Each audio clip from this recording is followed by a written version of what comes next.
Hello, everyone. Good morning and welcome. We're going to go ahead and start. I think some people are still coming in, joining us, but it's 4 minutes past, so let's go ahead and start today's webinar. Welcome. My name is Carmen Pang, and I am with the Events Committee of the Jane Goodall Institute, Singapore. And we are very happy to see so many of you joining us from Singapore and elsewhere for our Primate lecture today. This is our third and last lecture of the year, and we continue with our Tales from Africa theme. And we welcome today Dr. John Crocker as our speaker.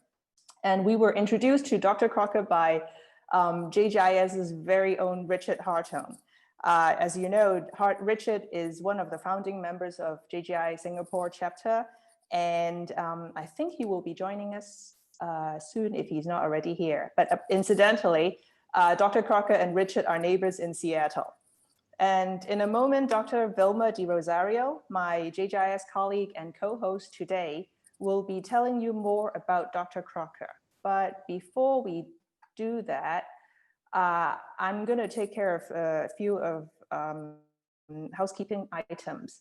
First, in order to minimize distraction and conserve bandwidth, may we ask all of you to mute your microphones and turn off your cameras during the presentation. Yeah, especially the camera, because Dr. Crocker has quite a few video clips to show us. And secondly, please note that this webinar will be recorded, and the recording will be published in our YouTube channel later on. And thirdly, please use the chat box to ask your questions for our speaker. And lastly, before we proceed, I'd like to thank our lecture series partners, City Developments Limited and the Singapore Sustainability Academy, for their continued support. Okay, now that we've gotten that taken care of, I'd like to bring in Dr. Andy Ang. Andy is the president of JGI Singapore and a monkey lover, primate lover. Her research is focused on the Raffles banded langur. And she will be here to tell us a little bit more about JGIS and what we do. So Andy, are you there? Thank you, Carmen. Let's see. Okay. Good morning, everyone. Thanks for joining us today for the lecture. And so here, I'd like to just show you an overview of JGIS programs. Our programs are focused on inspiring people to take action for the environment, animals, and the community. And we have three main arms in JGIS. So first of all, roots and shoots. So we work very closely with the students and teachers to look at programs that can help to build capacity in students. So we do have leaders council, digital workshops, and eco-literacy workshops. We also have a number of resources for the teachers, and we do have community events for the Roots and Shoots community. But at the moment, they're all digital. And for the primates program, we have our monkey walks, where our experienced monkey walker would actually bring the general public out to the nature reserves 3 times a month to look at our local species of monkeys, the long-tailed macaques, and how to live in harmony with them. But again, at the moment, we are not able to bring the public out. Hopefully in phase 3, that we can resume these activities. We also have the Monkey Guards program, where we train volunteers in order to deter monkeys from entering residential units, and also to educate the residents on some of the ways that you can practice, so as to minimize conflicts with our wild neighbors. And then for citizen science field surveys, volunteers go through a workshop we have a workshop every 6 months, and they learn how to collect data in the field. So these are very simple data where you will go out to the nature reserve, look for the Raffles banded langurs, which is this one here. And this information would be shared with authorities like National Parks Board so that we can plan for their conservation. We also have wildlife ambassadors, where we'll go to schools or corporates to share more about ways in which we could learn about nature, environment, and also coexist with them. So if you're interested to have us at your events or at your schools, please let us know. And we have also started storytelling sessions, which are all virtual at the moment. So if you are interested in listening to stories related to Dr. Jane and also local nature and biodiversity, check out our website. And overall, we also have this no feeding campaign where we educate the general public on the negative impacts of feeding wildlife like the monkeys and some of the ways that we can do in order to have a good interaction with our local species of animals. And lastly, the events program. So we have the lecture series like today's session, and we used to have about 4 times a year, but sometimes we have 3 depending on availability of speakers as well. And outreach activities where we have roadshows and going out to schools to showcase some of the things that you can do in order to volunteer with us. And so if you're interested to find out more about Jane Goodall Institute Singapore and our programs, you can visit our website or check us out at the Facebook and other social media platforms. Lastly, we are a charity organization and depend a lot on volunteers to help us run these programs and also donations in order for this to work. So if you're interested to donate to us, you can do it via giving.sg or PayNow. That's all I have. Carmen, back to you. Thank you, Andy. And if I could perhaps ask Jen, maybe you can type in those links in the chat box. So, you know, the SG Giving and our basically our social media addresses, then that would help our audience. Okay, now on to the main event. And here to introduce our speaker is Dr. Vilma Di Rosario. Vilma, are you there? I'm here. Thanks, Carmen. Good morning, everyone. So nice to see all of you here. I have the privilege of introducing Dr. John Crocker. Carmen and I met John this week over Zoom a couple of times, and we had some delightful chats where we learned more about John's experiences in Gombe. And what was even more enduring was all the learning that he made whilst watching the chimpanzees.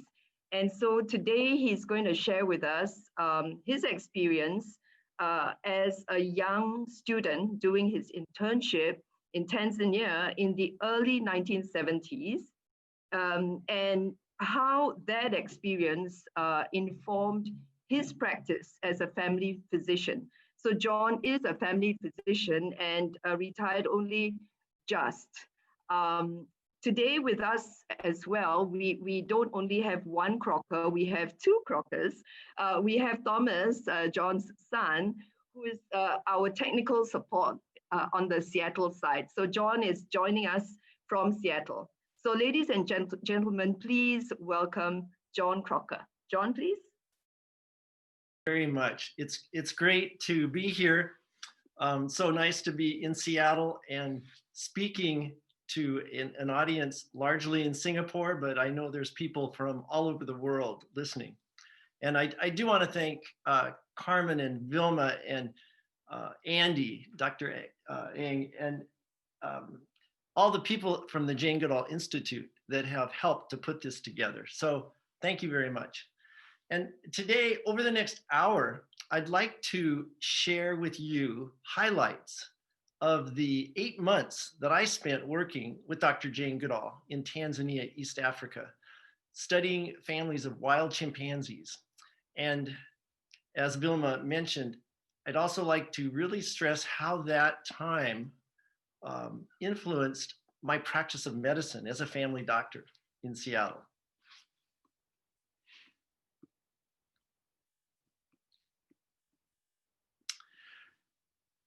So even though this experience took place decades ago, when I was 22 and Jane 39, very seldom a day goes by when I don't think about the chimps and about Jane Goodall's continued contribution to helping making this planet better for everyone. In this picture, you can't tell it here, but when I first found myself working side by side with Jane Goodall, I was really intimidated, to be next to such a renowned scientist and celebrity.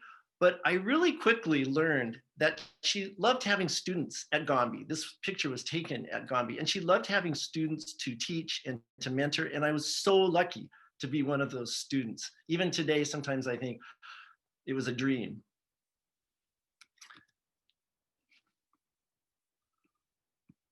Three years ago, Following Fifi was published. And this is my first book.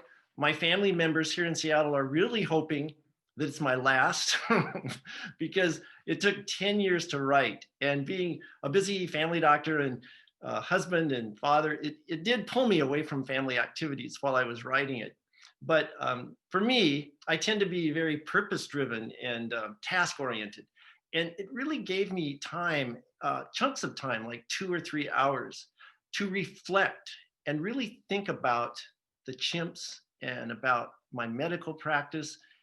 As I wrote the book, I used the letters that my parents had saved that I wrote home from Gombe, volumes of letters. Instead of I was never very good at journals, so I wrote letters. And they saved those and they sent them to me in this big box. So as I was going through those letters, I would relive some of this time at Gombe, following Fifi and her 2.5-year-old son, Freud, through the forest from sunrise to sunset, and watching this intimate interaction of Fifi with Freud and the mothering, and of other mother-infant pairs, and of her brother, Figan, who was the alpha male, watching him in this tense time of being the alpha male. And at the same time, I realized that the behavior of the chimps that I was observing was happening for a reason. So I looked at the sort of from a survival mode, and that was always going through my head. And so then I thought about my practice of medicine and everyday common conditions such as anxiety, depression, ADD, attention deficit disorder. I found myself also viewing those behaviors in my patients from an evolutionary perspective, in light of how each of those people in those conditions, they were also wired to survive. And I'll be talking about that more, but I was going to show you now a chart that I find really helpful to look at. And this chart shows that our common ancestor, between the chimps and humans, Homo sapiens up on the right, probably existed sometime 5 to 7 million years ago. Fossil records would support that this pathway on the right shows that some members of the evolution to become humans took place, and on the left, the chimpanzees. So the pathway on the right, which is us, probably would show that some members left the forest at some point in time, maybe 3 million years ago, eventually becoming bipedal, growing a bigger brain, and eventually moving out of Africa to conquer the world. And on the left, the group stayed put in the forests and adapted very well to this environment, remaining knuckle walkers, quadriplegic, quadrupedal, and with an adequate brain, but smaller than humans. So you can see this difference. Unfortunately, or lucky for us, being Homo sapiens, we made it. Whereas some of our ancestors, like the Neanderthals and other family members along the way, didn't. And along the chimpanzee pathway at about 2 million years ago was probably when the bonobos branched off. So despite these differences in time, 6 million years ago is probably when our common ancestor existed. The difference in DNA between chimpanzees and humans is only 2%, less than 2%. So I thought that was really good to picture that as we go through and as I can compare chimps to humans and think about the importance of different things in our genetic evolution, how close we are with our DNA, how we react in a similar way. Our chemistries are similar, our hormones, and our reaction to stress, danger, and other situations.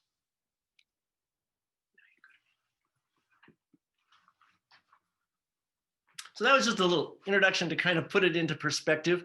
Today, I'd like to give you a little, just a touch of how I got involved, because people ask me that, how did you get to have this experience? And then take you with me into the Gombe forest so that you can see some of this behavior through video clips that are selected to show you very specific behaviors relevant to the talk. Then I'll present some individual cases in my practice, changing the names so that I won't identify my patients. And that will help to really solidify specifically how I use the information from the chimps to treat my patients. And it'll become clear, I think, when I give those clinical examples. At the very end of our presentation, in the next 50 minutes or so, I'd like to show a 5-minute video of a very emotional return trip in 2009. So 36 years later, I returned with my son, who's sitting next to me, the next generation, and saw field assistants and chimps, and it was a very emotional experience. So I'll share that. And then we'll have time for questions and answers.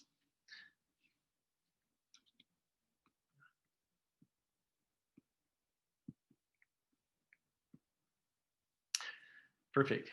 I was an undergraduate student at Stanford, and I had completed 2 years of taking organic chemistry and physics. And my junior year, I decided to take a primate course just out of the blue. And I remember walking into the auditorium at this campus, big auditorium with 300 people, and seeing Jane Goodall lecturing and showing these beautiful films of National Geographic. And I was just mesmerized. And right now I'm going to show you a minute of the film that I saw. I was interested in child development, so I really tuned into the mother-infant interactions, and I think you will.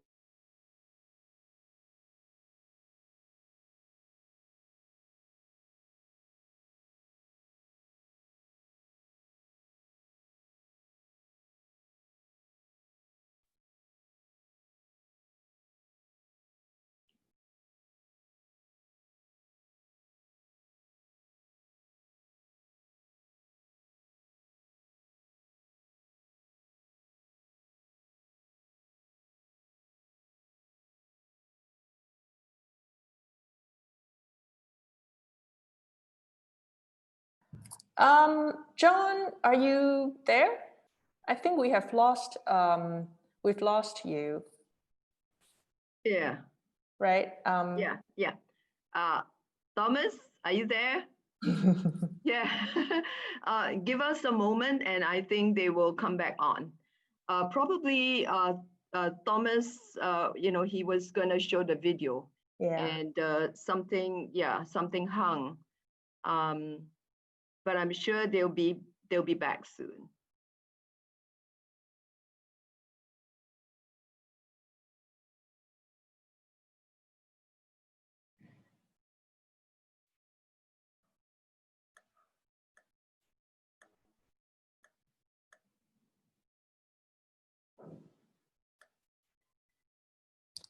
Please bear with us while we try to resolve this.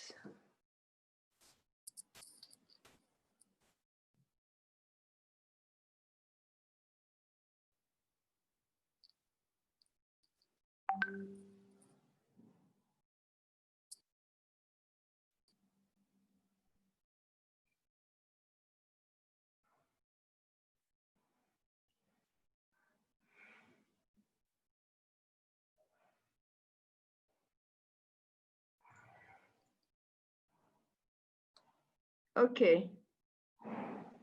Yeah, Thomas is coming on.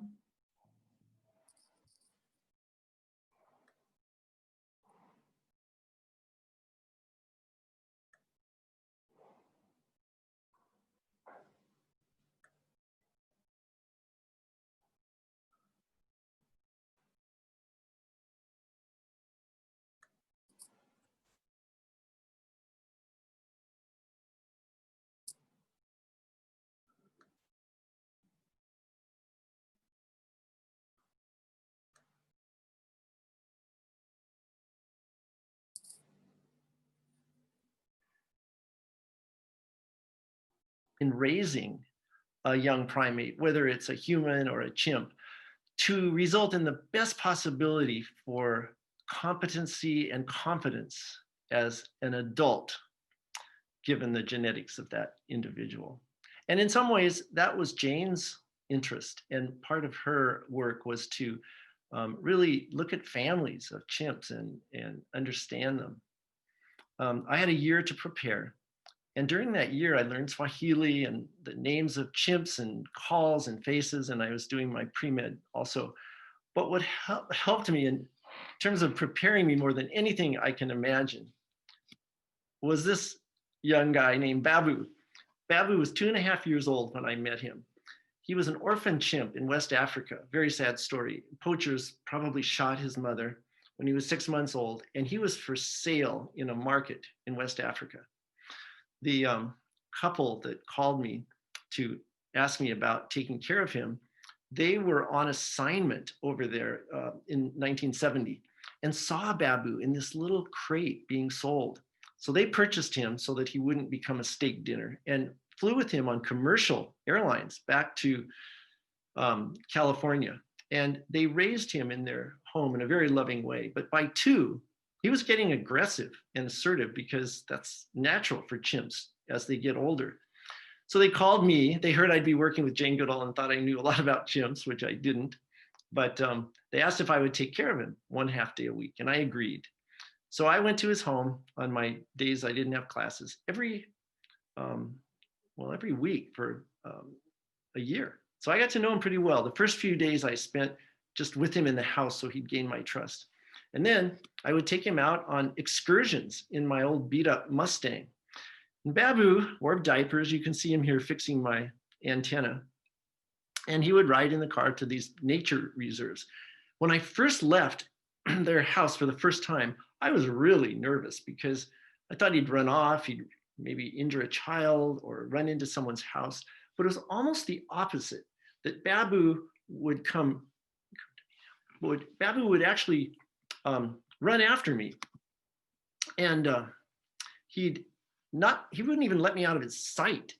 So that's very much like a chimp in the wild, where they are always keeping track of their mothers. There's this long period of dependency, as some of you know. Chimps nurse for 4 to 5 years. So at 2.5, I had bottles with me. And during this long period of dependency, they have to learn so much, as I'll show you in some of these slides. Well, one day, Babu and I were in a park, and there was a little swing set with children playing, but Babu was up above the kids in the trees doing his acrobatics, and a dog barked. It really frightened Babu. So he scampered down the tree, ran across the playground. I'm going to demonstrate this.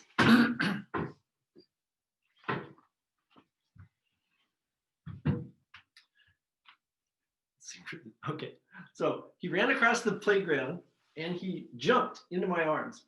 And like this, Jane, I'm sorry if you're watching that I had to get this for the model. It doesn't serve the chimps well. But anyway, so he would jump and just hug me like this. He would be actually clinging for reassurance. And I knew as I walked around the park with Babu like this, with his bottles and his things hanging from me, that in a few minutes he would be reassured to go back and play with his, up in the trees and do his aerial acts. During the time I was walking around, this father who had a daughter there came walking up to me, and he just looked at me and he stopped and he kind of smiled, and he just real casually just said, "You sure have an ugly kid there." So he was right. This is my first feelings of fatherhood in a way, because we bonded. It was a year of being together. And I felt many times like a chimp mother, like I really had this feeling that we were well bonded. But I knew after a year that Babu would be going into a chimp compound and I'd be leaving for Africa. So our last time together, it was really a tear breaker because I think Babu knew something was going on. He really clung to me. And as I drove away, I had big tears in my eyes, and I really thought about how ironic it was that Babu was going off to a compound at Stanford to be with other chimps, while I was going to fly off 12,000 miles away to Africa to see what his life would have been like had he been left in the wild.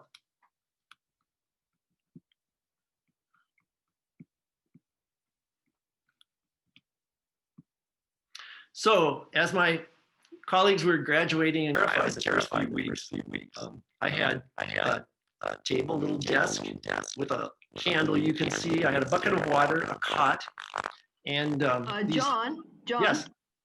Somehow your audio we have some echo in the audio.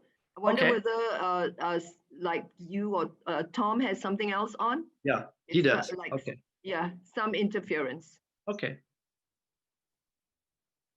Now it's good. Okay. Now it's good. Yeah. All right. Thank you. Thanks. Sure.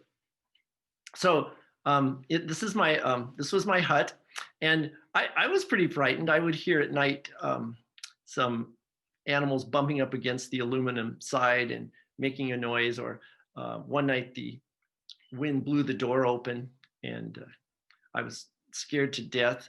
But I also thought about how if the chimps could be up high in the trees during a big windstorm, I could be safely in this hut with aluminum walls and screen windows.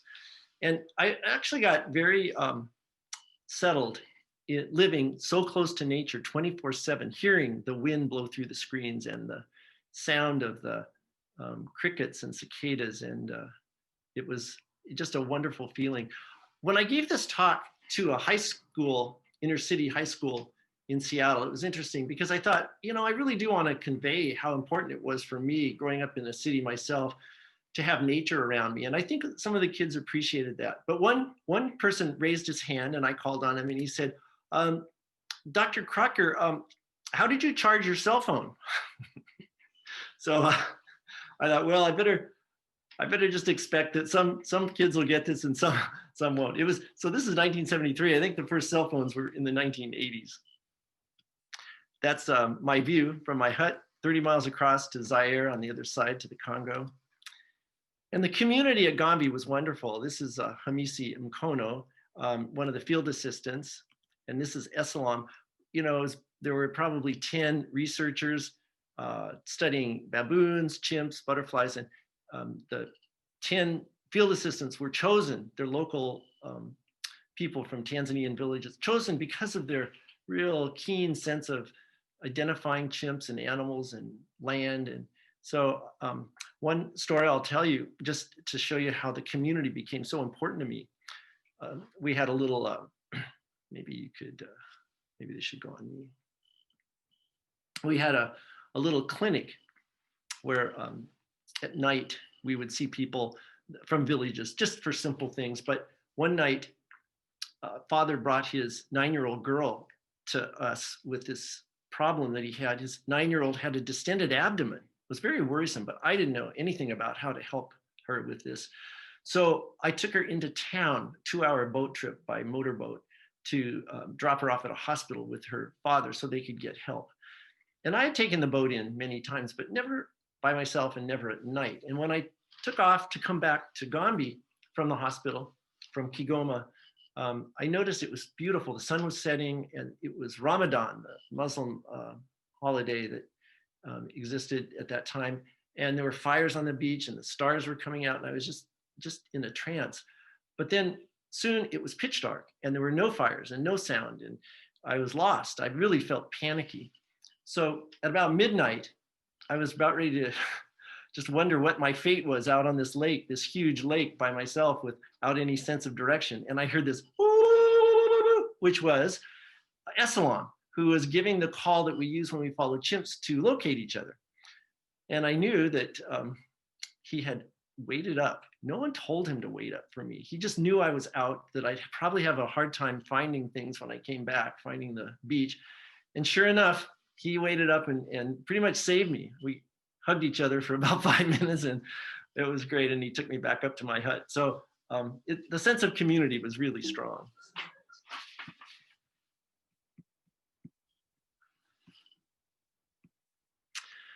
So Fifi is on the left here. You can see the arrow. She's lying down and every once in a while she'll reach out and sort of play with Freud, just like her mother. She was very playful. The Freud has a play face on. He's 2.5, and he's playing with 2.5-year-old Gremlin. Her mother. But baboons can only capture the. Thanks. Her mother's on the right, Melissa, who's not quite as playful. She has an older sibling. She's a little older, maybe a little more tired, but very patient. All the mothers were very patient. Very, it's a tough job being a chimp mother. They have to feed for 7 hours a day, and they also have to allow the chimps to be able to watch them when they're fishing for termites, because they have to learn that skill, and nest building. So it's a very tough job. They're also very present. They're constantly looking after the whereabouts of their young. For the first year, they're even like in contact, but then they're always aware, and they're always looking, and they're always available for reassurance. So it's a really very impressive kind of long mothering. The bond that forms between a chimp and the mother is very significant. And as in humans, it goes into adulthood. There's one, some of you know the story of Flint. Flint was 8 years old. Flint was the one you saw in the first film. So Flint was 8 years old when old Flo died. And he was particularly dependent on Flo, more than most would be, because at 8, he could be building his own nest, getting his own food. But he was so distressed by Flo's death. He would go up and touch her body next to the stream and scream and run off, but he'd stay close to the body. And for 3 weeks, he didn't eat, he didn't socialize, he just was clinically depressed. And to the point that after 3 weeks, he died very close to Flo's body. So it shows you the depth of that bond. Now there's other chimps that have lost their mothers at 4 or 5 and have been sort of taken over, adopted by an older sibling. But this was the most dramatic case of all. The next slide I want to show you is just an example of learning, and again, how this time with the mother is so important to learning a skill that gives the chimps protein. It also is an activity that made Jane famous, so I'll show you the next short clip. But baboons can only capture the termites outside the nest as the swarms emerge and fly. But the chimps not only know termites are there, hidden below the surface, they have learned how to get at them.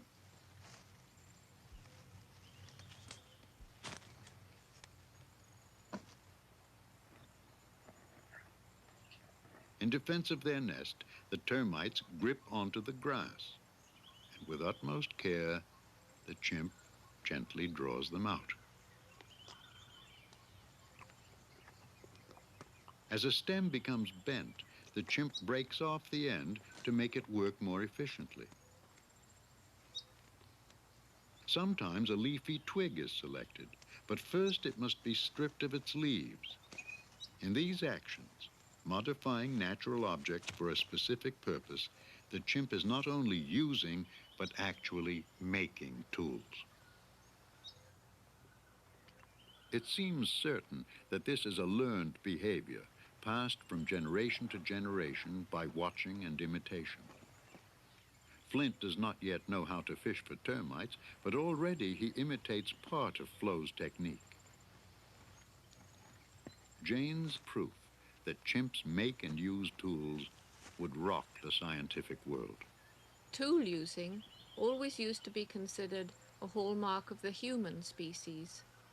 When Louis Leakey first heard about tool using at Gombe, he got extremely excited and said, now we have to redefine man, redefine tool, or include chimpanzees with humans.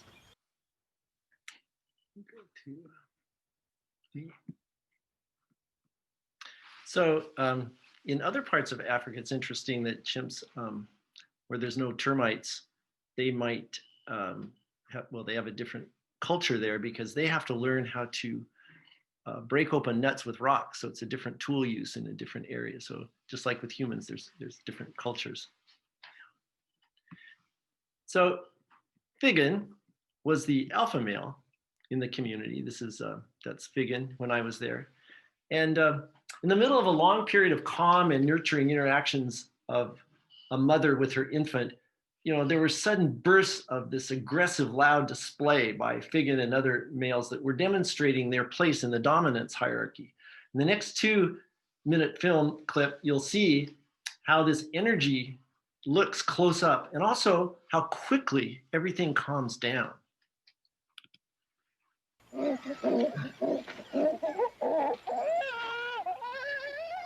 Another group's arrival is signaled by a chorus of hooting calls. Adult males dominate chimp society and are much preoccupied with their position in the hierarchy.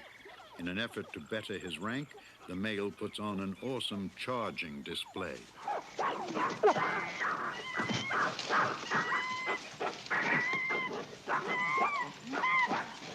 With hair bristling and vegetation flying, the male makes himself appear larger and more dangerous than he actually is. Intended to intimidate rivals, it is usually nothing more than superb bluff.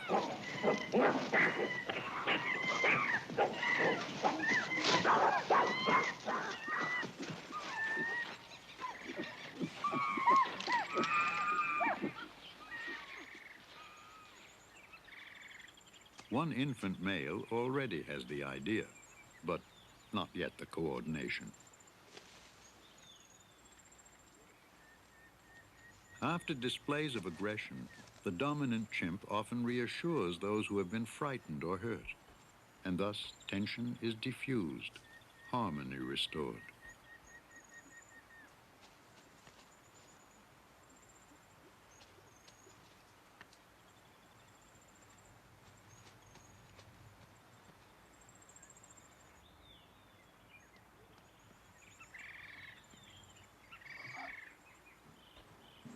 One male rose to the top of the hierarchy by intelligence rather than strength. Mike discovered that rolling empty kerosene cans from Jane's camp made a horrifying noise.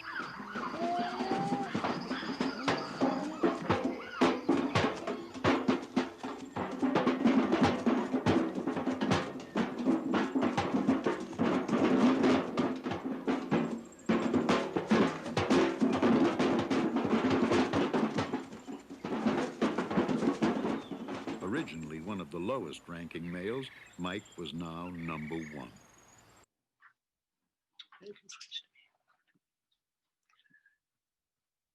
So there's quite a difference in energy there. The bonobos, I just want to mention because, this is the chimps are a male dominated society. And bonobos, they're known previously as pygmy chimps. And they're slightly slighter in build. They're a different species, but they look a lot like chimps, a little slighter in build. They have pinker lips and little different features. And they're definitely matriarchal. At the top is a coalition of high-ranking females who really dominate and make decisions. There's still an alpha male, but the males definitely have about half the aggression as chimps. And it's interesting that this group, evolutionary-wise, was walled off from the others with the Congo River that formed about 2 million years ago. And we think that maybe since there weren't the same predators, they didn't really develop the same kinds of aggressive genetics or they didn't have the genetic ability or the need to do these kind of displays. Everything is done more collaboratively, and they do resolution of conflict actually more through touching and sensual, even sexual activity, male, male, female, female. So it's a very interesting and complex social network that may actually be closer to humans, but it'll be interesting to see over time. And there's only like 40,000, whereas chimps there's 250,000, and so they're small, and like I can talk about those later.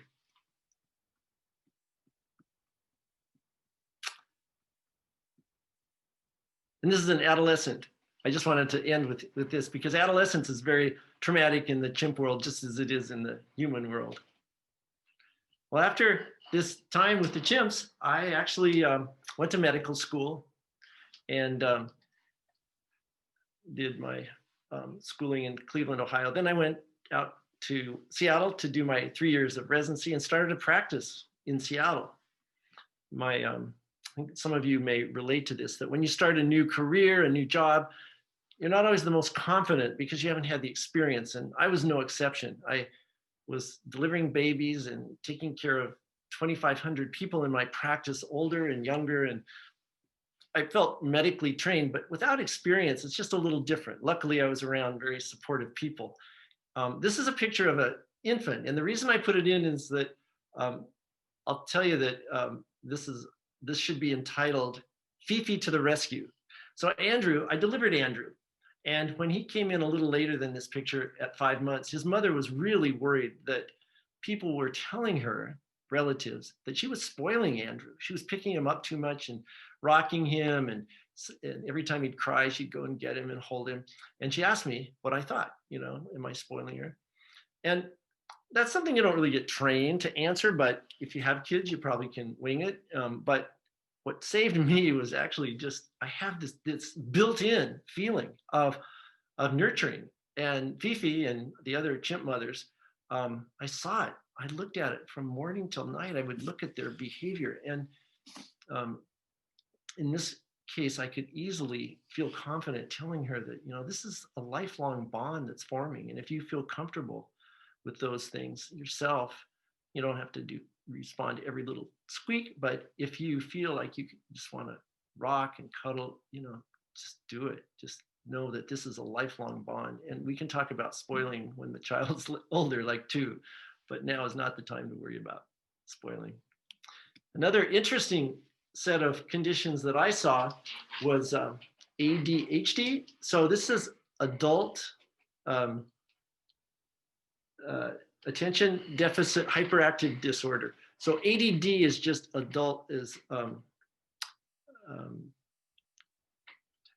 attention. Yeah. So ADD is just attention deficit disorder. And if it has the H in it, it's hyperactive. There's also an inattentive type. And I think most of you probably have known people with ADD or ADHD. And some of us have it ourselves. So it's really common, and we know it to be highly genetic. Usually if a child has it, one family member has it. And Carl is a good example to illustrate this point. He came in with his mother because he wasn't doing well in school. And when he made the appointment, we heard that it was because the teachers thought he had ADD. So we sent out questionnaires to the teachers and to the parents. And by the time I saw him, I had read these questionnaires, and it was pretty obvious that he had ADD. And so in the exam room, it was interesting. Carl was so active. His eyes were darting around the room. He was tapping the table with his hands. He would be moving his feet. And in the middle of this question that I was asking, he reached out and grabbed the otoscope, the light for the ears, and said, "Dr. Crocker, what's this for?" And so, I mean, it was kind of fun to be around, but I could imagine if I was in a classroom, if I were a teacher and I had to, keep control of the classroom, it'd be tough. And I said, "Carl, what do you like?" Because, he said he wasn't doing well in school, and he seemed kind of unable to talk about anything good about school. So I said, "Carl, what do you like?" And he jumped off the table and he stood in like a warrior position with what was to be a lightsaber. And he said, "Star Wars." And then he said, like Power Rangers. And, you can sort of just get this kid what he was all about. And I, of course, thought of the alpha male of the community that was one of the most successful, Frodo. Frodo would have rated so high with ADD. He was impulsive. He was quick to react. He was a very good hunter, but he couldn't sit still. He couldn't follow directions. And it was a lot like this. And I told Carl at the time that he jumped off the table, I said, "Carl, if I were out in the jungle and a tiger came at me, I would want you at my side." And he sort of smiled and laughed and maybe felt a little proud. But I came to understand the sort of this genetic packaging that comes with ADD. And for this level of activity and impulsivity, there's the creativity that comes with it. And when you think of hyperactivity, some of the greatest athletes had ADD, other famous people. And the inability to attend, the opposite of that would be thinking outside the box and in intuitiveness. And so this genetic packaging is important. And in Carl's case, it was really important to bring out these positive features, because in the classroom, he was just getting all the negative things and his self-esteem was low. So as part of the treatment, he needed medicine. He needed medicine to stay in the classroom. He had pretty severe ADD and he did well with it. But he also needed this other part that some people can do just with that. And that's this emphasizing the creative parts and the positive parts and learning how to deal with the ADD. So people over the years, such as Michael Jordan and Michael Phelps, have had ADD, Steve Jobs, and people that we assume had it were Albert Einstein and Mozart. So we know that over the long history of humans, and probably in chimps too, probably this was a survival mode to have this. Now, we don't want everyone in the community to have it, but some members, it's probably important that they have it so that they can get us through at different parts in our evolutionary history. So I always had a warm spot for kids with ADD, and I really enjoyed it. I first was intimidated because back then we didn't really learn too much about it. And so I really enjoyed it. Another patient that I thought was, is it on me? Okay, this is just to show you one more thing and then back to me. You can go back now. Robert was a 31-year-old who came to me with anxiety. And most of us have anxiety. Most of us have anxiety, you know, in relation to certain things, flying in an airplane, giving a Zoom talk, other things. But in the case of Robert, his anxiety was to the extent that he was incapacitated. He said he'd always had some anxiety, but he was really incapacitated. And so he worked in the maritime business, and he would commute to work in his car, hour and a half in rush hour traffic. And then he would spend pretty much the day on his computer and then an hour and a half home to his apartment. He lived alone. And on weekends, he was pretty wiped out. So he would do video games and some reading and things. And so when I thought of him, I also thought of Figgin, who was vigilant. He had anxiety, and he had to have that anxiety. He had to protect his troop. He had to, when he was patrolling the troop, if he weren't vigilant or anxious at times, you know, it would be, he wouldn't be successful. But for Figgin, he had these displays where he would just let it out. His hair would go like the displays I showed you. And even if there weren't other people or other chimps around, he might display. At the rain, during a big thunderstorm, just the sound of the water caused him to, the rain and the waterfall and all this caused him to do a big display. But he had a way to get rid of it. Now, if he were anxious all the time, we know that adrenaline, the cortisol would be elevated, and it wouldn't be good for him. His immune system would suffer. He'd get other associated diseases. So we know that that's not good. Now, when I thought about the treating Robert, I thought, well, we do have really good medicines for that degree of anxiety. But originally it was the Prozac drugs. There's many, many others that are non-habit forming and that work. But he didn't want to take medicine. He said, I want to do this naturally. So we talked about exercise. We talked about nature, because we know nature is calming. On the weekends, we had a little program where he would get out and hike and be with friends, human contact, touching, you know, just knowing how important touching is, to be with people. And it really, I think, worked in his advantage. The other thing that we use a lot now, besides medication, is meditation and breathing exercises. And early in my practice, when I first started out, I had a football player that came to see me. He was a 22-year-old. I was 32, and he couldn't play football because he's a really good college football player at a major university. And the coach really wanted him to get some treatment. So we did a little bit of medicine, but we also talked about relaxation. So at the end of a day, once a week, I just added him on to my long list of appointments. And since I was single and didn't have kids, I had time to do this. So he would come in at the end of the day and we'd go through these, where you breathe and you think about your breathing and you think that about being in a warm, sunny beach or someplace that you really are comforted.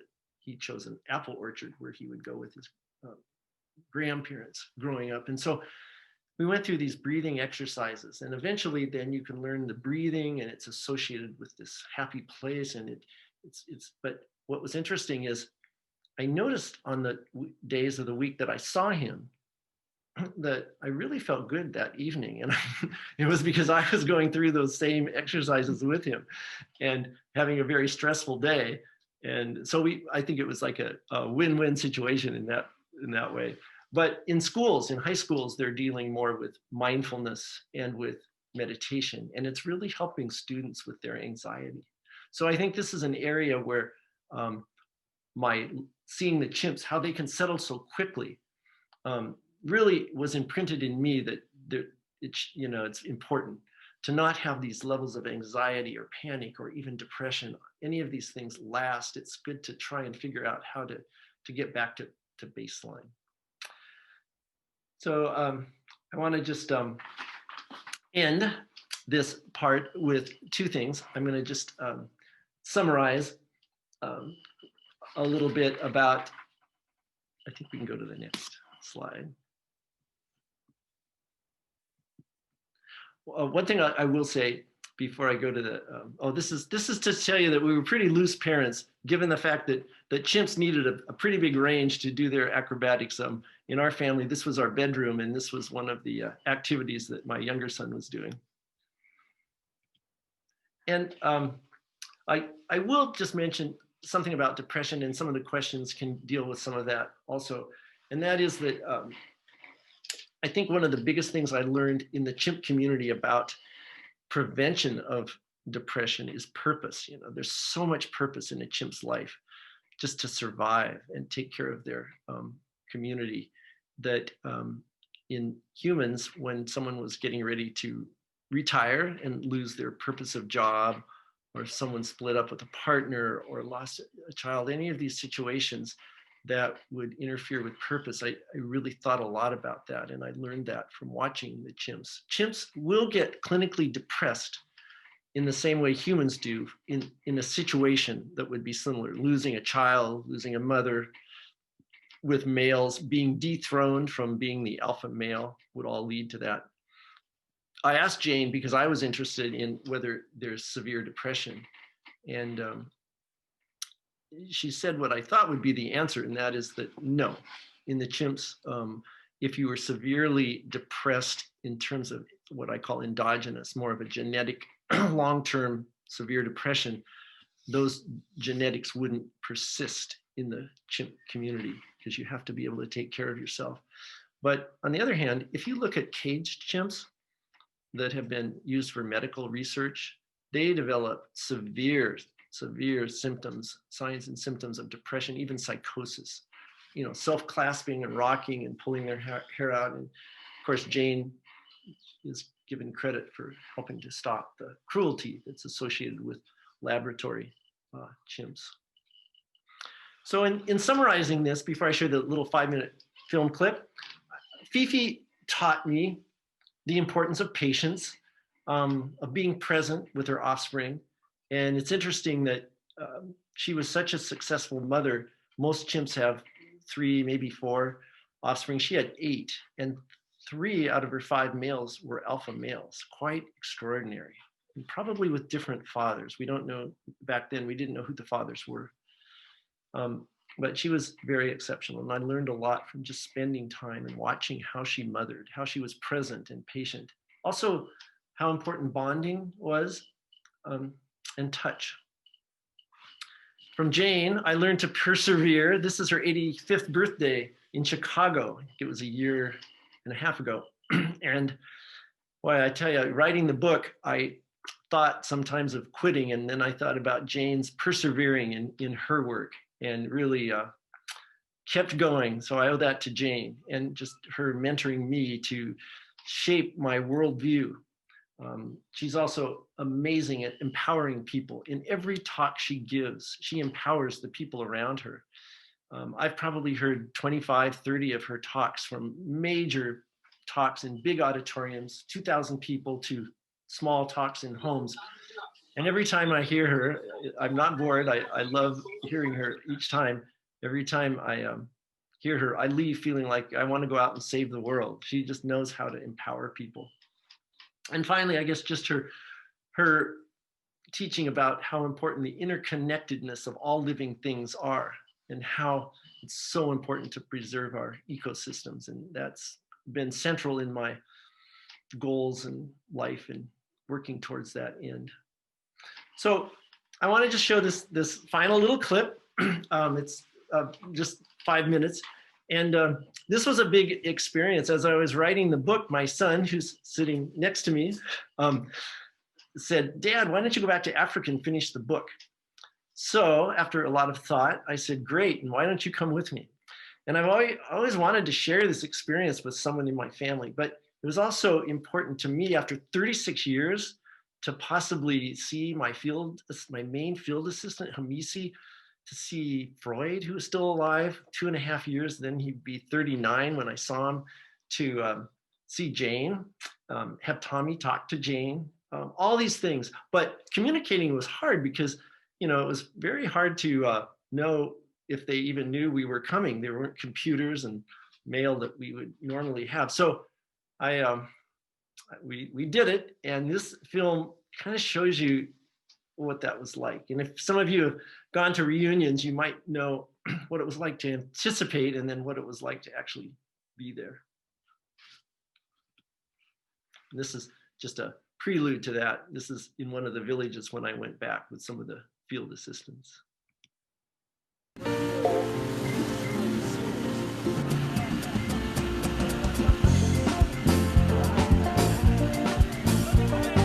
Here, Tommy.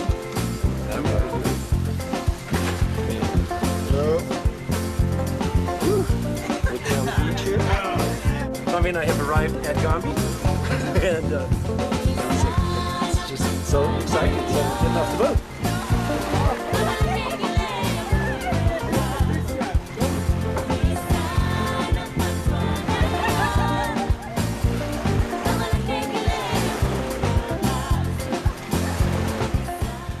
Hamisi Matama, my main field guide at Gombe in 1973. 10 months of tracking chimps, sharing stories, and even climbing Mount Kilimanjaro together. 36 years later, Hamisi with 16 children and I with 2, and many stories to share. Hamisi brought with him this picture, which he had saved for the 36 years to show me as we reunited. Tommy, my son, who was with me, was just my age when I studied the chimps at Gombe. Well, it's so dense in the rainy season, especially. You sort of get lost in there, and it's really tough to get through it. It's definitely a thicket.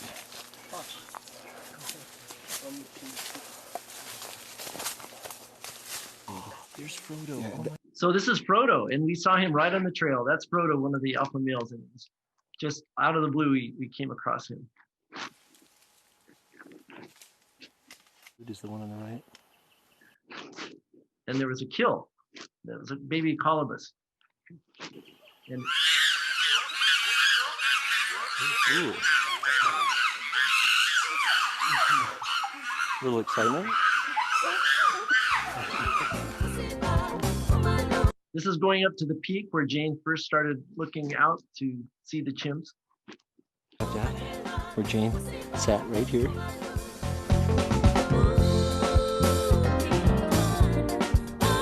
And I saw the valley where Fifi's bones were probably there. And this is my hut. I knew that it would be fun to show my son, but it was gone. My hut was gone, and I was showing him where it was.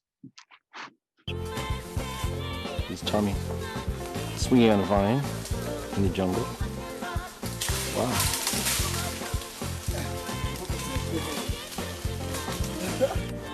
I studied you, Freud. There's Freud. That was Freud. Resting. He's in his golden years. And this is nesting. This is a picture of a 18-year-old who's building a nest high up in a tree. It's with a telephoto lens, but it shows him weaving a nest, which they build every night as the sun sets, and he'll be there. You can turn that. And he calls to say goodnight to the other chimps, or locate, whatever.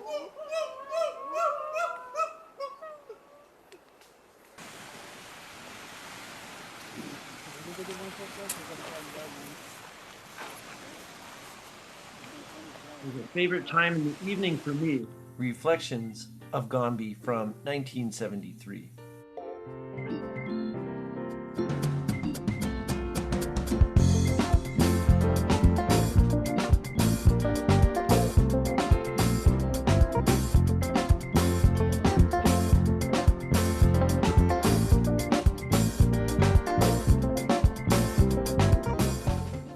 Yes, some of us did decide to spend the night in a chimp nest, and in my case, an adolescent nest 50 feet above the ground. This begins our 5-hour journey over the mountain range to Bubongo village. Abdul, Tommy, Rudo, who you just saw speaking, and I made the journey, which was fairly spectacular with the vistas and the scenery, climbing up over the mountains and down into the valley on the other side.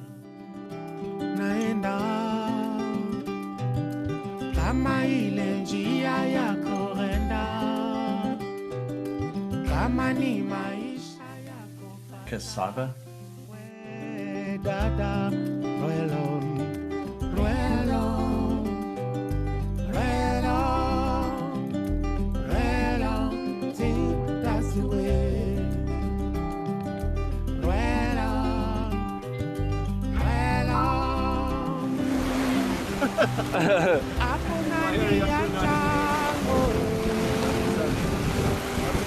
So here we are leaving Gombe. It was an incredible time. There's Abdul. Oh man, this was so great.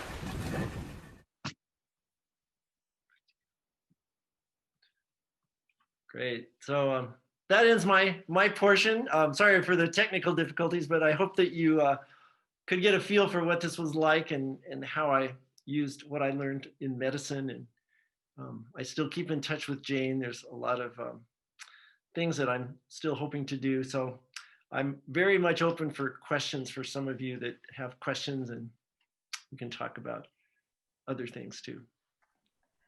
Wow, thank you, Dr. Crocker. What an interesting experience, and what a lovely reunion. I love. I couldn't tell whether it was you or was it Thomas sleeping in the nest there. Oh, and, yes. We waited till the chimps went to a different valley, and we decided, 3 of us decided we would try it out. My nest that I chose was an adolescent goblin's nest. So I didn't sleep at all. It was actually a really frightening night. I was worried I'd roll out, so I didn't sleep. But it was just, we just wanted to know what it was like to go through a full day and night as a chimp, and that's why we did it. wow. Okay. And you survived it. And my understanding is chimps, they actually move are they similar to orangutans where they build a new nest every day? Yes, right? they do. If there's an old one, they could redo it, but mostly they build a different nest each night. But then as the nest is discarded, that it grows back, because a lot of the nest is woven living branches, which is so ecological. So they don't destroy the trees. Wonderful. Well, okay. I think I see it. Carmen, before you ask the questions, I have a little question. How on earth did you climb up to that tree to get to the nest, John? It must have been high up. Yes, it was 40 to 50 feet above the ground. And I always loved climbing trees. I just loved, and so it wasn't a big deal, but the scary thing was feeling that I might roll out, and that I was terrified of that. Plus I had a really sore neck by the next morning. Thank you, yeah. What an experience, yeah. Okay, so yeah, there are quite a few questions that came in, and we have some that we already received via the registration. So let's go right ahead into the Q&A part. Vilma, do you want to start with your list of questions? Yes, so the first question, do conservation efforts differ between chimpanzees and bonobos? Yes, they do. Unfortunately, bonobos are in a very limited area of the Congo. And because of political unrest in that area, it's really hard to carry out conservation efforts. There are national parks and they're trying to save the bonobos, the 40,000 that are left, but it is most difficult because of that. I think they're trying to use some grassroots efforts of going into villages and trying to develop programs. But with chimps, you know, like the Jane Goodall Institute, it's a little more accessible and there's more unity in how to do it. But, and, you know, in each case, land is important, preserving land, but it is different. Jane, actually, my son and I were lucky enough to see the area around Gombe that Jane Goodall's Takare, Take Care, or Takari, it was a grassroots effort that Jane organized so that the villagers would be rewarded for taking care of the land. And, you know, she flew over this area in 1988 and saw that the Gombe was very green, but the land around it had been just destroyed. And that's because a lot of the people leaving Rwanda, the people fleeing the unrest in Rwanda, settled in all these places, and they needed to survive. So they stripped the land and burned the wood and tried to, you know, raise families. But Jane was so smart to do a grassroots effort to reward the villagers with fresh pumped in water and with bicycles and things to take good care of the land. They sort of took charge and developed their own way of managing through growing forests instead of cutting the forests. And so we saw the results of that, very successful regrowth of areas. And that's really important for the corridors of the chimps, you know, to be able to move outside this little area. So hopefully, you know, over time, those kinds of efforts will be really, really important to keep land available for chimps and their habitat. Thanks, John. Thank you. The importance of involving the community. It's so important. Yeah. Okay. Hopefully that will happen for the bonobos as well.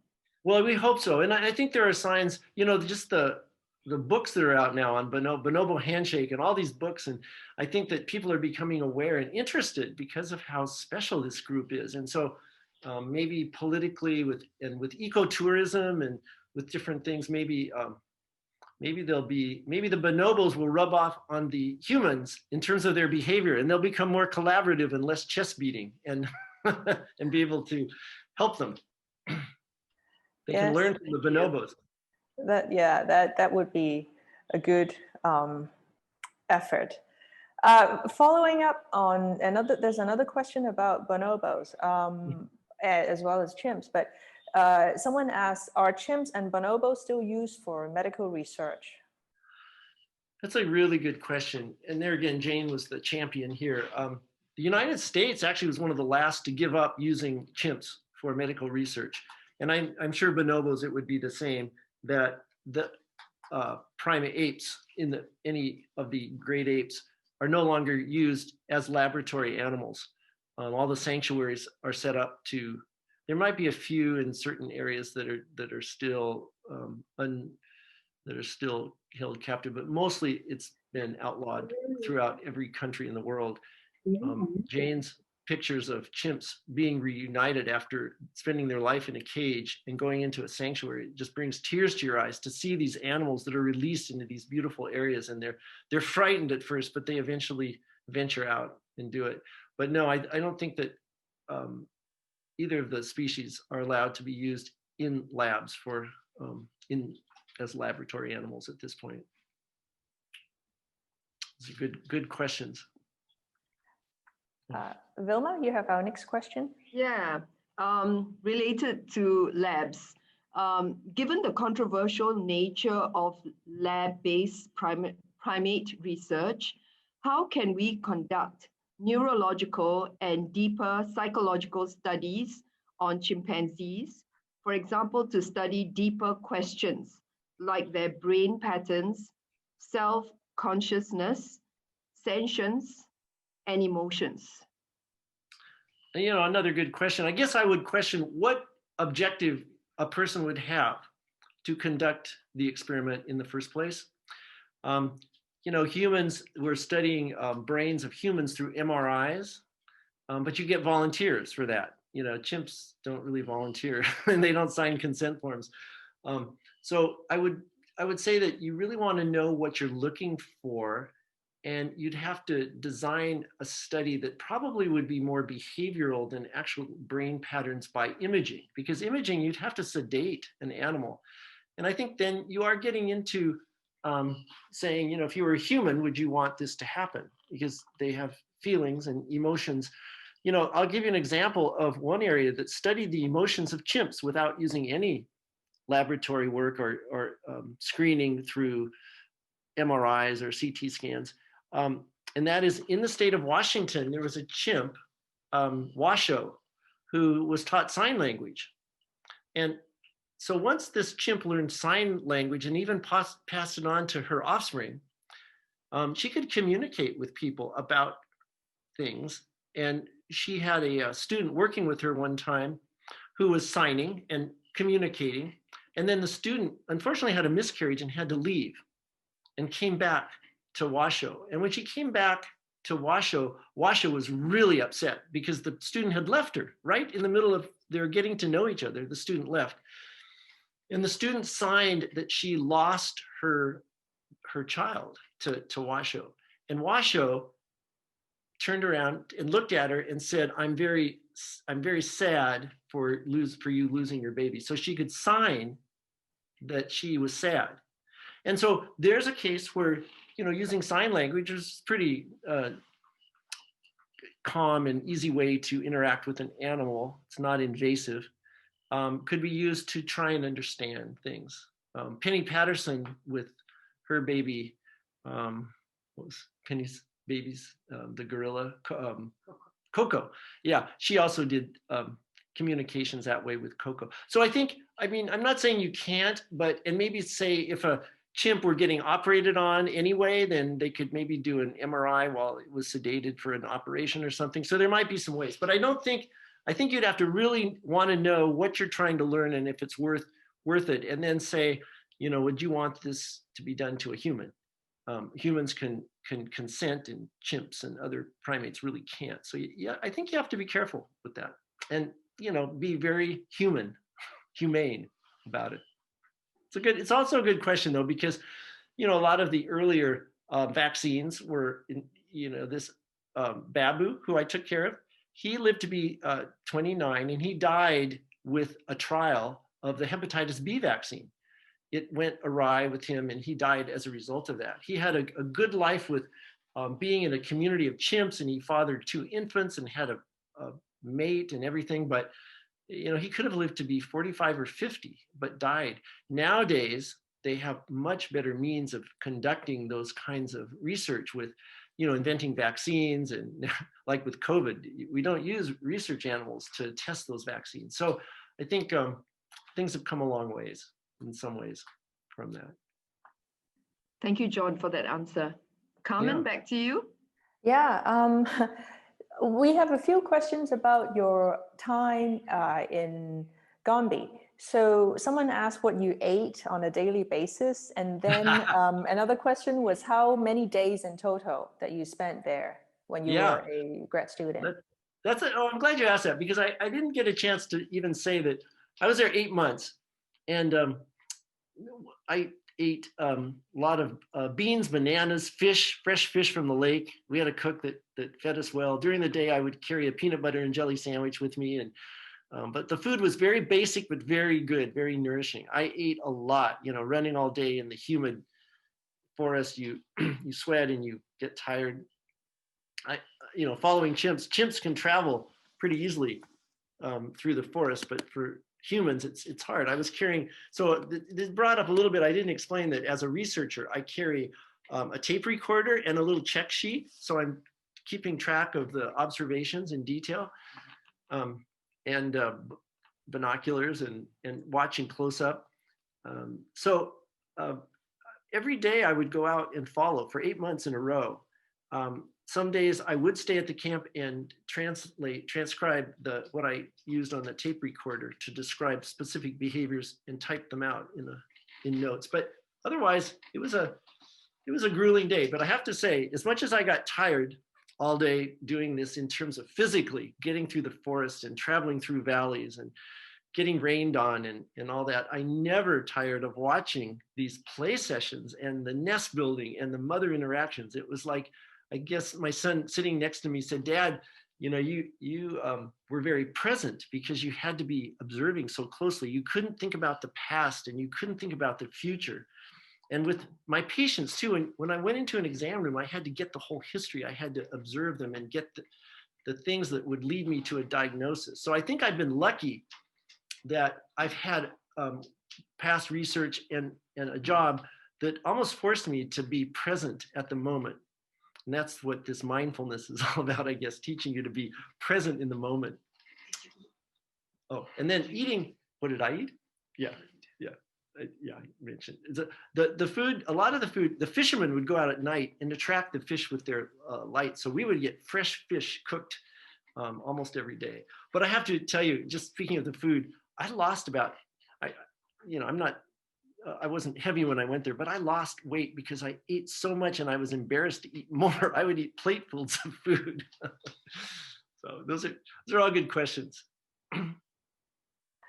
But yeah, I guess, you know, it's obviously a very memorable experience, and I agree. What we can learn from nature is pretty amazing.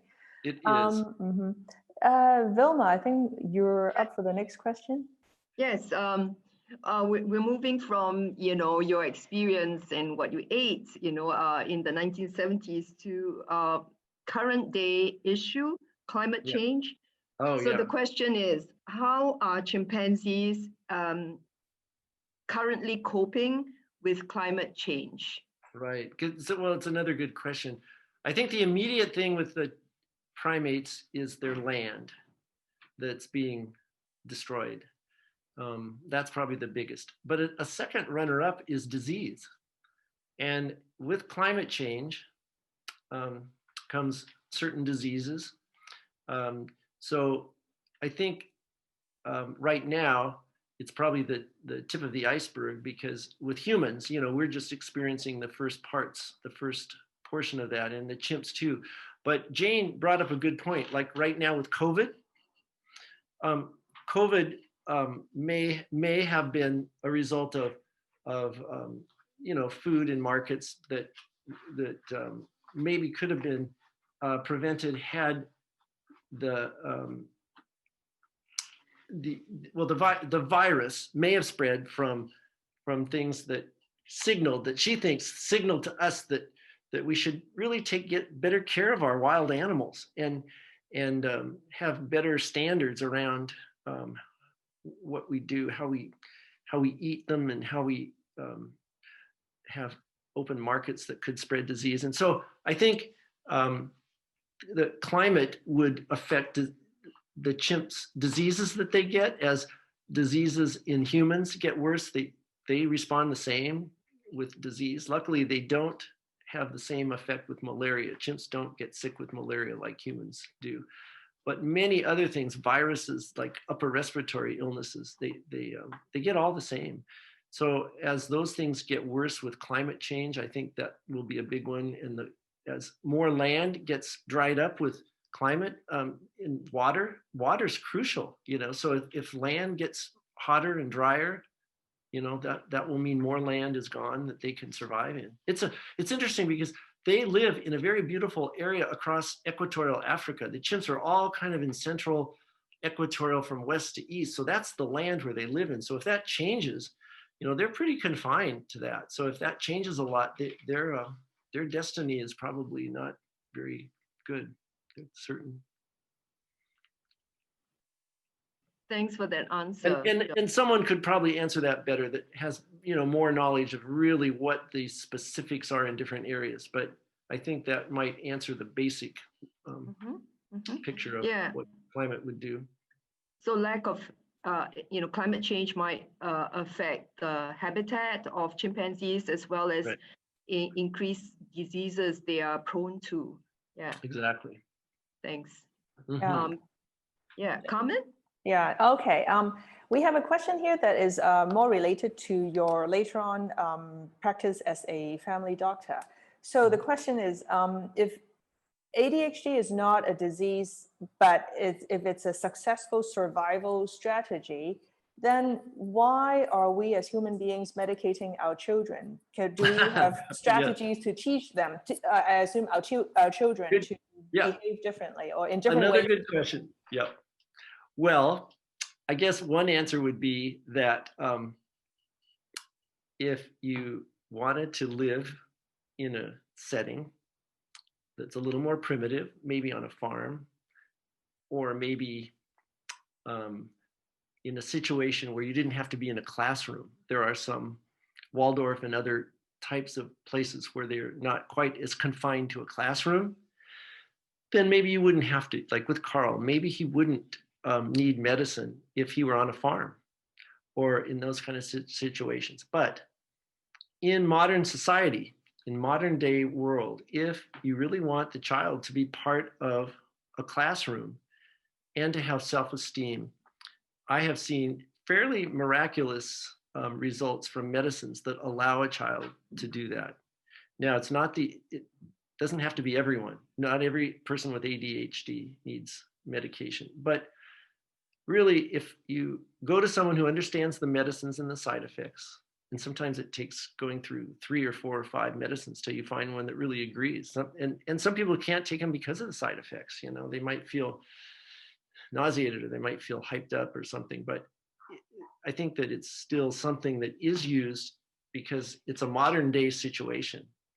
Just like with Robert, who had that anxiety that I described, he actually didn't want medicine. But I pictured Robert in a medieval castle being a night guard, running up and down the stairs and, you know, like Figgin, just expending his energy and not probably feeling the negative effects of anxiety. But in his particular situation, he was in a very confined area. He didn't have support or nature or the ability to expend energy. So I think the question about that is that we can still look at it as a very as part of our survival, and we can still see the good parts of those kids and adults. We can really emphasize those parts, and maybe even that in itself could help decrease the need for medication. There's a center in Seattle just for specifically for ADHD for children, and they teach them how to study. They have tutors for them that usually have ADHD themselves, and they know how it works and how. So I think there's many approaches, and with our big brains, we can sort of figure out how to make it all work. But I would say that medicine does have a place, and it has to be used carefully and with the right things, but it does have a place. Before we go on to Vilma, I have a follow-up question for that then. How did your medical colleagues respond to your lessons learned and lessons applied when they, you know, I assume, you know, that when they hear you that you've learned these lessons from following Fifi around? Right. Oh, that's a good question. Yeah. I think they probably accepted my my sort of theories, and a lot of it is, I mean, some of it is something that makes sense just on its own, even if you hadn't been out with the chimps, you know, it sort of makes sense. So I think if something makes sense, you can kind of accept it. When I was working with a child who was ripping he's a really young kid, and and he was tearing the paper apart up on the exam table, and his mother was all distressed. And I thought, okay, well, Freud in the forest would be doing this with sticks and throwing things, and his mother wouldn't care, you know. And I watched him, and she said, "Oh, I'm so sorry, Dr. Crocker." And I said, "No, don't worry, it's no big deal." But I never got to the point where I would tell patients, "It's okay. Your child reminds me of Freud, a chimp named Freud." I never got to that point. It would take too long to explain. But I think my colleagues kind of understood that that it made sense. And my first year in medical school, actually, I was on TV doing a talk on the chimps, and I came back. I had missed, it was 8 o'clock in the morning, and I came back to my medical school class in this big auditorium.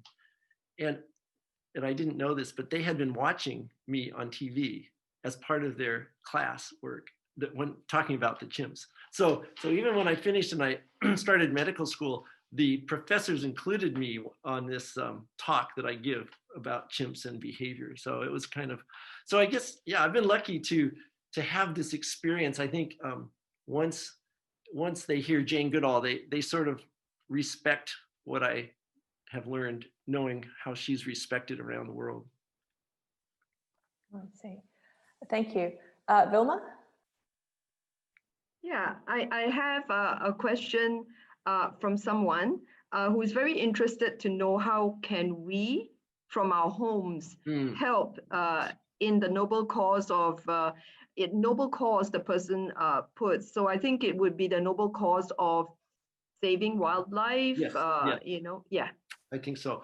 You know, the internet is a great place, and the Jane Goodall Institute is a really good place to start. You know, there's two parts to that. There's one, just living your life in a way that's consistent with sustainability. You know, knowing where your food comes, eating the right foods, and passing that on to the next generation and teaching. And there's the other part of contributing financially to organizations. But I think a Jane Goodall Institute is great. Here in Seattle, we also have the wildlife, nature. There's the Nature Conservancy and others. There's many in your area. There may be several organizations that are known to be very effective, and so donating to them and volunteering, you know, depending on how much time you have. So time, money, educating yourself in these things. But when I looked up chimp conservation today, just to see about all the different organizations, the Jane Goodall Institute was certainly the main one that popped up. And so I think that is a really good starting place. Thanks, John. Yes, yeah, it's a nice question. Yeah, we do encourage everyone to volunteer with us. We have several programs and included are the Primate programs as well. And as John says, you know, if you would like to volunteer, if you'd like to donate, yeah, please get in touch with us. Yeah. Carmen? Yeah. Mm-hmm. Yeah, another question about I guess the human and chimp psyche. So the question is, if there's a dark side to chimp behavior, how does that compare to perhaps a dark side in humans? Yes. Interesting that Jane used to think that chimps were always a lot nicer than humans, basically, you know. And then members of the group that I studied, males, 4 or 5 at a time, would go down to the southern community, which broke off from that group, you know, many years ago. And there was this period in 1974 where the males from the original group would go down and just gang up on males from the other group that had left them. And over a period of a year or two, just killed all the adult males through gang warfare, basically. And then didn't hurt the females and offspring who then kind of joined their group. So it was a very dark time, this really brutal killing of males. And that's when Jane said, you know, this is not good. This changes my view. But that was the only time that happened, just during that 2 years, not since then in that community. Richard Wrangham, who some of you know, wrote the book, The Demonic Male, which is a really good book about male behavior. And he was just pointing out how with chimps and with humans, and there's this need to really look at aggression and look at how chest beating and aggression is something that can cause harm, and that we need to actually focus more on collaborative things like with the bonobos. So one might say that you could look at this dark side as a result of this genetic more on the Y gene, Y chromosome, that is an aggressive kind of thing that causes problems. And then look at the bonobos who have actually reduced the amount of aggression and darkness in their community through a way that's more collaborative. And so as we become more advanced in our evolution, hopefully that we might adopt some more of that collaborative.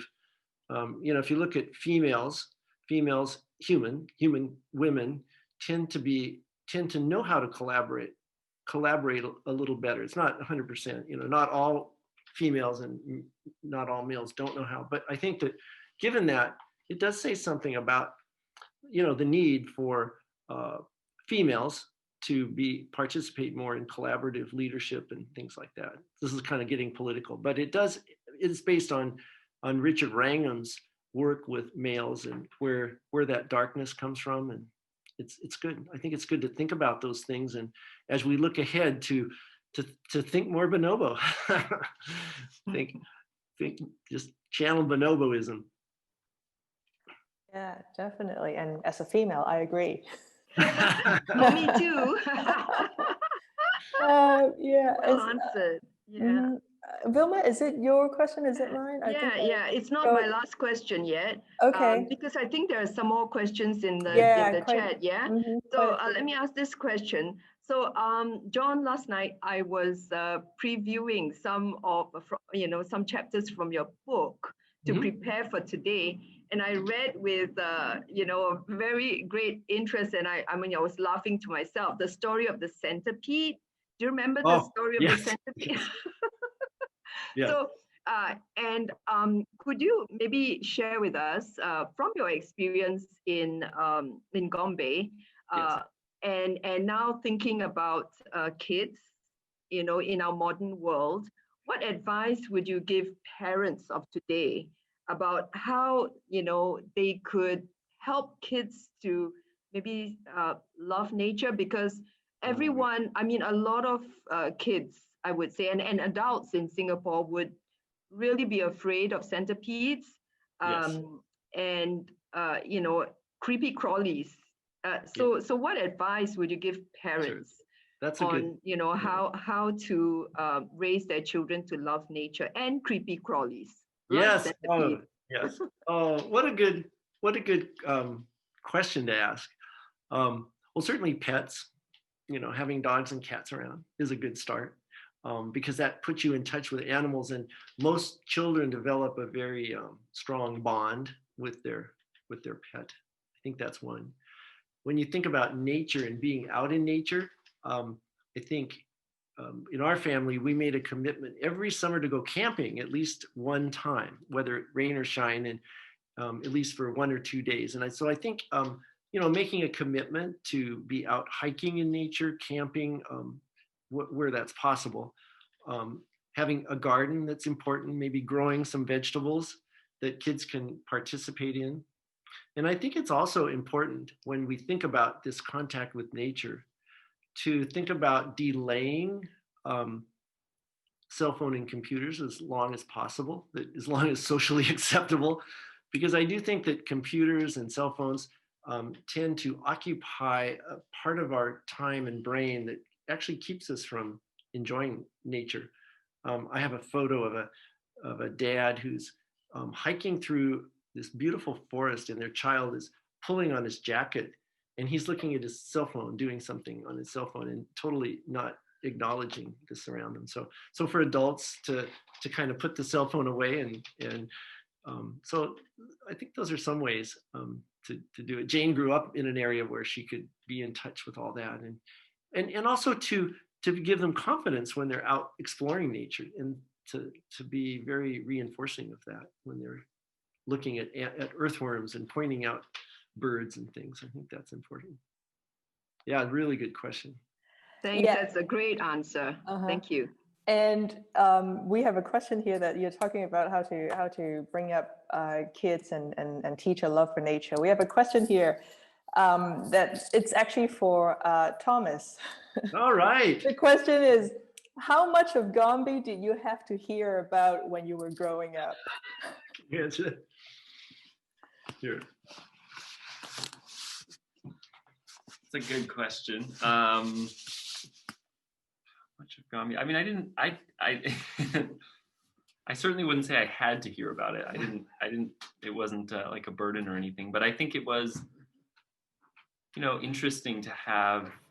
I kind of took it for granted that my dad had, basically lived in a jungle for almost a year, and hearing stories, I didn't think it was odd. But it also was interesting to then, after hearing about it, not a lot, I don't think. You weren't talking about it every day, but hearing these stories and then getting to actually see it in person was extraordinary. Yeah. So yeah, that's my answer. Lovely. And what a fascinating story to hear that you're like Thomas met with your field assistant and he has 16. Yes. And that's changing. As they have to pay for high school now, they're having smaller families. So it is changing. But at the time, they sort of, the infant mortality rate was so high that out of, say, 10 children, you'd probably be left with 5. So yeah, so that was part of it too. Okay. Vilma, do you have another question? I have actually my final question. So would you like to ask a few other questions before I do? There's one, or shall I ask it? No, I think I have. Well, I guess you want to ask that? Yeah, this is actually my own question. What is the single most important lesson that you've learned from Fifi, and do you apply that lesson to your own, I guess, raising your own children? And sure. Good. Well, that's a good one too. If I had to name the number one thing that Fifi exhibited in an extraordinary way that I felt was really important to the development of Freud and all of her offspring, was probably her patience. And I say that because, this being with the offspring and knowing how much those offspring depend on the mother for learning, for nutrition, for safety, through all sorts of aspects of life, all during the time, even adolescence, they're available. That I think I tried, it's hard with a 2-year-old, it's hard during adolescence to be patient. And, for any of you that have teenagers, it's a hard time. But I think that knowing that Fifi did it with such grace, and she was also real playful, and there are a lot of things about her that seem to result in a really good in good offspring. Maybe part of it was genetics. We don't know how much is genetics and how much is learned, but those things, the ability to be patient in times of need, and to be accessible, to be present and accessible, those things really hit hard when I was raising my own children and in seeing mothers and in my office. I think that would be the main thing, is just the P's, the patience, the presence. Those two I would put at the top of the list. Yeah, good advice. I mean, I think we can all use more patience, I think, It's hard. Yeah. It's tough. But I will say this, that if there was a dangerous situation, Fifi would forego any kind of calm patience or anything and snatch up Freud and grab him and run off. So I'm talking about most situations, but if there's a dangerous situation, she's not going to wait for him to, she'll intervene quickly, rapidly, and efficiently. So I just want to make sure that that's understood. But they don't use punitive behavior with their offspring. Very interesting. It's play. If Freud wasn't going off with her, she wouldn't go and grab him and be rough. She would start playing and cajoling, and then they'd go off together. Wow. Okay. I think, it's we can take maybe your last question, Vilma, before we wrap up today's session. Okay. So the last question, John. Mm-hmm. If you had one wish for chimps and people, what would that wish be? One wish for chimps and people. I guess my wish would be that in each case, in chimps and in humans, maybe I'll start with humans. That in humans, my wish would be that our big brains, our great big huge brains, would realize the need at this point in our history, that it's so important right now to grasp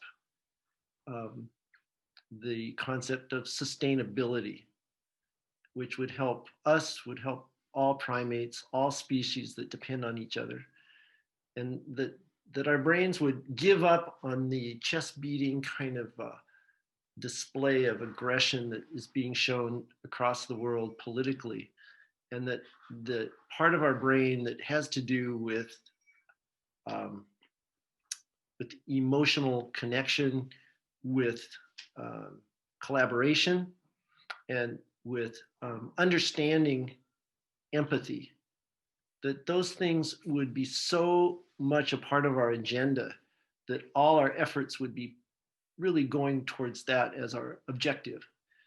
And that would help us and the chimps. And for chimps, I guess I would just, my wish is that they have a life ahead of them with enough habitat and enough resources so that these millions of years that they have had to adapt successfully are not stopped by this small moment in time where people are not using the part of the brain that really allows all of us to be here on Earth for centuries to come.